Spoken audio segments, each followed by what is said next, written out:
Okay. We're having a cookout next door to me right now, so hopefully it won't get too loud. It's all right, mate. All right, let's do it. All right. Everton's hopes of silverware are gone. For another year. They were beaten 2-0 by Manchester City at Goodison Park in the quarterfinals of the FA Cup tonight. Good effort from the lads, but came up against a really good side, and ultimately their quality proved to be the difference. Joining me now, Rob Vera, Dave Downey. Dave, I'll come to you first, mate. I sort of just put on Twitter there. I went into that game expecting nothing, and then by 60 minutes, I was in this is going to really hurt if it doesn't go our way sort of territory, because the lads seem to pour everything into it. But it just feels like one of them, you've got to just sort of suck it up and say they had world-class players coming off the bench, and we didn't really have anyone coming off. And I think that proved to be the difference in the end, didn't it? Well, if you recall after the Chelsea game, Matt, I was pretty averse to that sort of attitude. After a game against quality opposition, I thought Everton could have done a hell of a lot more. Here tonight, I'm not sure they could have, and I think that's a testament to how Carlo Ancelotti set this up tonight. He did, as usual, making it about fine margins, and there were a couple where Everton could have profited from and actually took the lead in the game. They frustrated City for large parts. I'm sure that's what you'll hear from Pep Guardiola, how tough of a task it was for his players tonight. Normally, I don't buy into any of that sort of rhetoric and pats on the back and stuff like that, but I don't think Everton could have done much more in order to try and get themselves in the semi-finals of the FA Cup tonight. And there were really good performances all over the pitch. In terms of playing as a team and how we want them to play as a team, look, we're a million miles away from that, but that's full of mitigating circumstances, injuries, key personnel out, not being able to overly rely on certain players in the team because they have their own limitations as well. So it was a fine effort from Everton tonight, and I'm pleased with the display on the night. You don't get it cleared off the line. Richarlison makes the pass instead of shooting when he has a tame left-footed shot when he could have slid one of our players in. Certain moments in the game which Ancelotti made into moments Everton were on the wrong side of. To lose 2-0, it wasn't a 2-0 game. I think City probably deserved it by the odd goal. At the very most, I think maybe we could feel hard done by that we didn't get it to extra time and possibly penalties. I think many of us would have taken that outcome at the start if we're honest with ourselves. A good effort, but another difficult one to take, isn't it? Because it is back to that old adage of X amount of years without a trophy and not reaching Wembley and stuff like that. But I suppose on the bright side, and I put sort of tongue-in-cheek on Twitter, if you're not going to make Wembley, don't make Wembley when nobody can go and watch. So that's the sort of solace, rather tragically, I'm taking from this. Rob, how are you feeling after that, mate? Probably a little from your column A, Matt, and a little from Dave's column B, just from the standpoint that I think, like you, I started to kind of believe a little bit as the game went on, and thought, well, maybe we can drag this into extra time or whatever. I don't know, get the odd bounce, but the bounce never came. And in fact, City got a bounce or two that just went their way as well. And they're just better. And when you can bring Kevin De Bruyne off the bench, it just feels like a universe apart in terms of what your prospects are. But having said all of that, you have to admit, I mean, for those of you who watched every minute of that, you have to admit that it was a really inspired, enjoyable defensive performance all around. And when I say all around, I mean every player on the pitch seemed pretty committed to the cause tonight. If anything, they not only frustrated City, but at times they seemed almost comfortable in the way they were frustrating City at the beginning of the game. Thought they protected João Virginia well. I thought that Andre Gomes was decent in midfield tonight. I didn't really think anyone played that bad. I thought defensively Ben Godfrey is, he's some kind of weird cyborg center half, bot from Blade Runner or whatever, sent back to the past or whatever to play for Everton. He's amazing. I thought Yerry Mina was good, especially given that has it been a month that he's been out? I don't think he's played a minute in a month or so. I thought that was pretty good.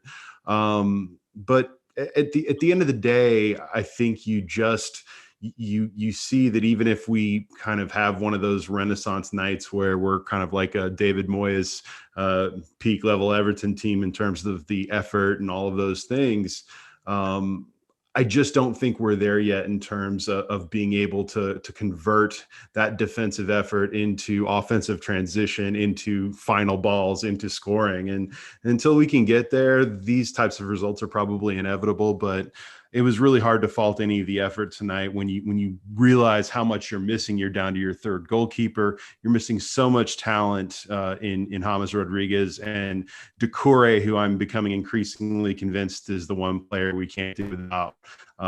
His presence just is missed so much. So, when you're missing that much and you're in that kind of position, I think you just have to hope bounces go your way, and it just wasn't that way for Everton tonight. Yeah, I think, Dave, I felt like when we sort of got to 70 and I sort of thought we were doing well. And, as you mentioned there, it was that sort of game that we've won at times this season where it was, on a fine margin, like a set piece or, one of our players doing something really good to get us over the line. But I just felt as though in the 15 minutes before they scored from 70 to 85 is when they brought Mahrez on. They had like a nice little pass and move down the right-hand side, I think, which Foden had, last a shot wide. Obviously, Virginia makes that save. It just felt like in that point in the game, it's so obvious, it's such a straightforward point to make, but you just felt like we could have done with at least one lad on the bench, seemingly, who the manager could have trusted to bring on. But, Tom Davies could have been that. Not sure why he didn't get on, especially with some of our midfielders on a yellow card. I thought that was a bit peculiar. But apart from him, you sort of got the sense that he looked at the options behind him, Carlo, and thought, would I trust Iwobi to come on into this setup and defend well? Probably not.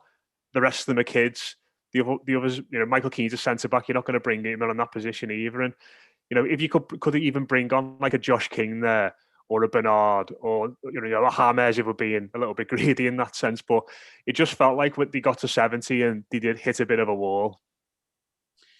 Yeah, because there was no outlet, was there? And that's a real issue when you're playing Manchester City. I think where they probably sensed blood, Matt, was around that time where that relentless nature that they have in terms of turning the ball over constantly, just churning out pass after pass after pass.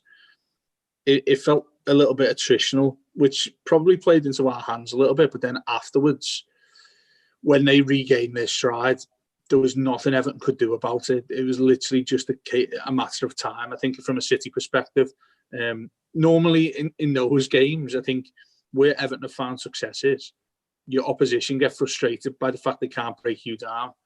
And then ultimately that's when they crack. They'll try something different. And that's when Everton can capitalise, maybe get, I'm pitch black now, hang on, I need to move a bit. Yeah, quite a bit of a metaphor for our season, that I think. God. The light's going out. The light's going out on Everton's FA Cup campaign. I'll carry on talking in the dark, I don't mind. Hey, Matt, can I just point out that on the post-match this season, Dave has been value for money for entertainment. Absolutely. There we go. He's back. He's back again now. It's quite funny. So the point I was making is... Are you going to have to get up again in 10 minutes and wave your hand around to trigger the sensor? I think I might do, yeah. I might just throw something. But the point, this, for people who used to watch us in the summer, this is the Doctor Who room. You remember the BBC tours that they do? They turned it into like, what looks something like an operational room from the Death Star. It's just like pitch black around here, and presumably they want it pitch black as well when they turn the lights off when I'm talking. But I think when you have a team of that relentless nature, the sort of idea is from Everton's perspective is when they get bored, when they get frustrated with that sort of relentless pressure they have on the ball, trying to penetrate you, you will get your break. You'll get, at some point, you'll have earned that chance to maybe move forward yourself and try and nick that one on the goal. That's the whole point in this sort of fine margin football that Ancelotti has us playing against better opposition. It just didn't happen with them. And that's why they're so good, because they have such faith in what they're doing. The manager has such faith in what they're doing that they will keep doing it. They will literally keep bombarding you with the same ideas, the same pressure on the ball, the same pressing when they rarely lose the ball. And in turn, that turns, I think, sort of mentally, it turns that on its head. And has Everton thinking, how do we get out of this? How do we possibly get a foothold in this game whilst we're doing this? And sadly, I think you're spot on, Matt. I don't think we had that individual on the bench who you put on to change that in any sort of way. You've got nobody on there who'll pin them back. You've got nobody on there who maybe takes, like, look how high up the pitch Laporte was, and he was a key part in one of the goals. You have nobody there to pin him back. They're more than happy to sit 1v1 against the Calvert-Lewin or a Chelsea on the halfway line because they back themselves that much. And you can't do anything about it when it's like that. And sadly, I think the inevitable happened in the end. There was an ominous feeling. A couple of times when we had the odd free kick or corner, I thought, you've got to make the most of this here. Unfortunately, we didn't. And, Yao Virginia, I think you have to single him out for praise. I thought he was fantastic tonight. Actually, I think laid down the gauntlet for the two goalkeepers that we have. Because this is a young man that's been with us quite some time, but not really got his fair crack of the whip in terms of getting a chance. And I think he was probably man of the match for me tonight from an Everton point of view anyway. Yeah, I think it's definitely worth focusing on him, Rob. And I just quite like his attitude as well. I think we're sort of thinking today about what you'd be thinking today and how he would have slept and how what his approach to the game would have been last night. And I think it was really interesting that when he walked on the pitch at the start, he seemed really pumped up and was like, speaking to all the players, sort of, had quite an aggressive demeanour to him. And I think he sort of carried that throughout the game. And, I suppose in some senses you could say that this was a bit of a free hit for him because Jordan Pickford will probably come back in again after the international break if he's fit, and he had the chance to seize his opportunity. But like Dave said, some outstanding saves. The one before City's opening goal will be forgotten about because they ultimately scored from it. But it's an incredible fingertip stop to put it onto the bar. That save was one of those that when you first saw it live, you were like, did he get a touch on that? And then they show the replay and you realize just how amazing the save was. It was incredible. I thought you could, given the circumstances, you could not have asked for more from Virginia, coming into his first start for Everton, being in this moment against that side with a huge, lens on the game nationally and so on. I think that it was incredible to see him kind of step up and look comfortable and look into it. And, he may be one of those guys just to psych himself up a bit. And that may just be something that's about jitters for a game like this. That's his first. But at the same time, you have to be encouraged. And it's going to be interesting now to consider what you need to do with Virginia if he continues to, let's just say he starts the first game out of the international break. No one is expecting that, but let's just say that there's a persistence of injury or what have you. If he puts together a few good games, then and we're out of the trophy business, I think some people might want to see him.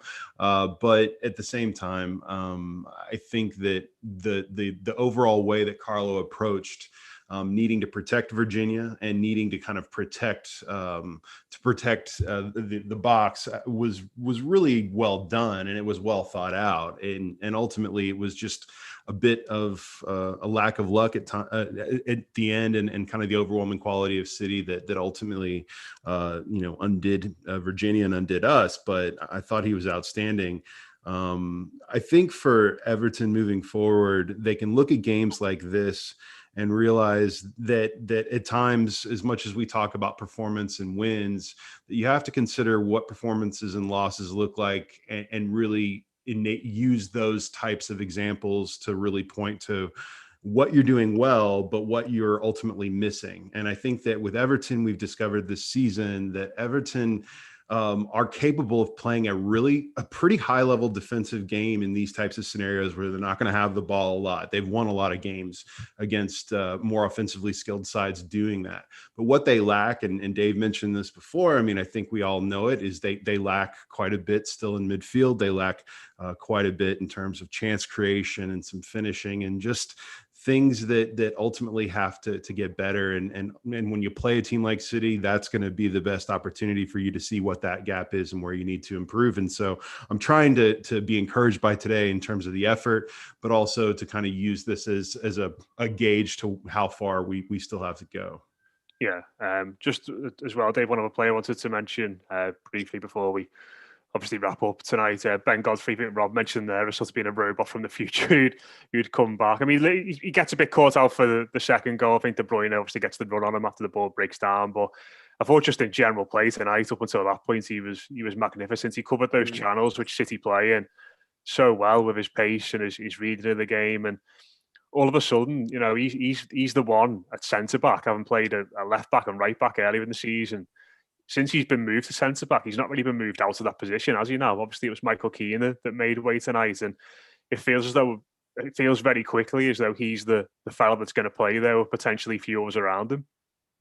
Absolutely, and he wouldn't have looked out of place in the opposition side tonight. I think that is probably the biggest compliment you can play to him. I think he's got everything you want from a centre half. He's decent in possession. He can run out with the ball. I think he's everything you want your modern day centre half to be, all rolled into one, to be honest, Matt, because I think there's an obsession, isn't there, particularly from sides like City, who need to have that ball playing or two ball playing centre halves who can bring the ball out. You look at Laporte, you look at Diaz, both comfortable on the ball. Rolls Royce is the phrase I think gets used a lot about players of their ilk. I think Ben Godfrey's probably in that category, to be honest, because he has class and assurance and composure on the ball, but he loves to get stuck in as well. There's a certain side to modern day footballers, I think, where I think maybe John Stones might have been accused of this, certainly up until this season, in this sort of renaissance recently. There's defenders that don't like to tackle, which sounds quite strange, but I think many people might get what I mean there. I used to have a friend who was a massive Liverpool fan. He used to tell me about Daniel Agger.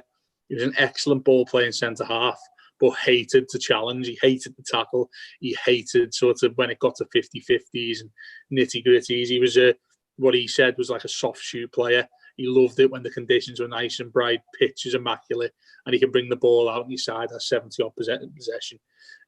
Obviously, there's players that fit that. City, he'd absolutely walk into that side, a player like Daniel Agger. But for me, Godfrey is such a hybrid of everything you want from your modern day centre half in the attributes that he brings to the game. Loves an aerial challenge, brilliant in the air, loves a tackle on the floor, as we know, seems to be his sort of what he feeds off. He loves a 50-50, he loves an opportunity to take the ball and then maybe leave a little bit in on the player, not in a overly aggressive way that's going to result in the opposition breaking the leg, but he's aggressive in the tackle. And there's far too few players like him, not only at Everton, mate, but also further afield. I think he's a bit of a real throwback with that touch of sort of modern discipline about how he conducts himself on the pitch. And already you look at him and you think he's a player that will be desired by a lot of top teams. I think Matt, Everton have secured a real asset in Ben Godfrey. What was it, 20-odd million? A lot of people 20 million bang on, wasn't it, I think, yeah. A lot of people have raised their eyebrows at that from Norwich, Championship side, hadn't that much Premier League experience. All of a sudden, we're at the back end of this season now looking at him thinking, how doesn't Gareth Southgate take this lad to the Euros? I know he hasn't been included in the latest squad, which is fine by me, by the way. But I think he's destined for really big things in his career, Godfrey, and hopefully he achieves them with us. But I tell you what, Matt, there'll be a lot of eyes on him. Wouldn't surprise me if he went to Euros, but he'll have suitors all over the place. So, you look at assets, and we're always talking about players with potential sell-on value and whatnot. What would you pay for Ben Godfrey now? It's certainly more than what we paid for him. It's probably double, treble what we paid for him. Yeah, Rob, do you want to speak any more about Godfrey? I mean, I think Dave hits all the major points. Godfrey is someone who I keep saying this because I think that obviously his future is as hopefully a long future with Everton is as a center half. But you see the way he plays, you see just the amazing pace that he possesses, and that combination, that combined with his aggressiveness, it's a more rare combination than I think we often realize, that there are players defensively who have to kind of make the best of what strengths they have. But he's one of those guys that doesn't really appear to have any major weaknesses. And really, you look at him now, and I think what excites me is that I still see, given his age and everything else, I still see a ceiling that's pretty high for him, and that's a scary proposition. To Dave's point, we can ponder what that means for his future, but I'm trying to live season to season more with this cast of characters that we've got, and I think that I'm going to enjoy Godfrey while we've got him. But I also think that he's going to be one of those players that's going to be targeted for a new contract really early into his very first contract with Everton. But he was outstanding tonight. He's been outstanding, and I think going forward, it's going to be. It is interesting to me what the kind of preferred partnership with Godfrey is going to be. And maybe the whole notion of preferred partnerships is becoming more antiquated. I'm not sure, because you see so many teams that rotate at least 3. And if Everton make Europe, you can see Godfrey playing with a variety of different players and a variety of different formations, because he can play in all of them. And so it's exciting to know who he's going to play with and how he's going to play, but knowing that he's going to be the first name on the 11, knowing that he's going to be someone who makes a real difference in Everton, bridging that gap. I think it's incredibly exciting, and hopefully we can keep him for a long time. Yeah, looks like we've got a good one, doesn't it? Just very quickly before we wrap up tonight, a bit shorter than usual, because I know both of you have, well, Dave's got to get off. We've had one question, Rob, from Seb Vera, asking what's in the cup. What's in the cup? Oh, this is Not just Everton. water. Just Dave. water. I'm literally just drinking water. Not Liverpool either. There we go. But just for both of you, really, obviously we've got a 2-week break now. Crystal Palace after the international break. Dave, like as you said, you were very full of perspective after that Chelsea game. Probably less so after the Burnley game. But how are you feeling about the campaign as a whole? Now, obviously, the FA Cup dream is over. I suppose what happened tonight, you can't really imagine will have too much bearing on what goes forward, what happens going forward in the league. But it'll be nice to have some lads potentially back fit after the break, won't it? And it's. That Crystal Palace game is an absolutely must, underlined in bold capital letters win, isn't it? Yeah, I think it is. I think we're at that stage now, aren't we? If we've still got Champions League ambitions, we're 5 points off that with the game in hand. Look, there's still massive amounts of things to play for Everton this season, whether that be Europa League or Champions League. The international break's coming at an excellent time for us. It would have been nice to go into that having been able to look forward to, well, the players having a trip to Wembley. Sadly, that's not meant to be, but you look at the players we have to get back, Matt. We are down to the bare bones. I mean, Carlo Ancelotti's biggest achievement tonight was still managing to get 2 goalkeepers on the bench, despite having 2 goalkeepers injured and 1 starting as well. We're fine in the goalkeeping department. Anyone wants to take one on loan, I wouldn't happily see that happen. But yeah, I mean, you have to look at this break coming at a really good time. I think Palace, there are at least a dozen sides I wouldn't rather have coming to Goodison as the first game back after the international break. Hopefully nobody gets injured on that, and we've got a full quota of players to choose from for this crucial run-in, because that's it then, isn't it? I mean, it's 3 international games for most countries, and then it's full steam ahead to the summer, and that race for the top 4, race for the top 6, whatever it ends up being. I suppose as well, a little bit of a saving grace is Manchester City probably go on and win the FA Cup now. If all things are equal, you would suggest they've got the best team by a mile left in there. Chelsea might cause them problems, but you'd still expect them to win it. You'd expect them to beat Spurs in the League Cup, which would mean that the Europa League position, because I'm not interested in the other thing, the Europa League, that's not the Champions League, by the way. I mean, the conference. The Europa League will go down to 7th if City win both of them. And I think Everton have got more than enough in their side to stay within the top 7, at the very, very least. And the Champions League positions are still there, Matt. Nothing's changed. We berated them for the defeat against Burnley, but I think Chelsea and Liverpool, the only sides to make up ground. We've still got the game in hand on Liverpool, and Chelsea only got a point from their last fixture as well. So all is not lost when it comes to that. And if Everton can regroup and make the most of this time off to get legs back and to be able to get their fitness up and players be able to recover, recuperate and mentally recharge the batteries, it's still there. It's absolutely still there. So yeah, I'm still optimistic. I'm still looking forward to the end of the season. And to date, I think we've had a really good, solid campaign that, if you put it in perspective, you can't really moan about, considering where we were going into this season. That horrendous end to the Project Restart season. Everton are in a really good place, and I'm excited about the future. Rob, just share that positivity going forward, obviously on what is a disappointing night ultimately. Yeah, I think I do.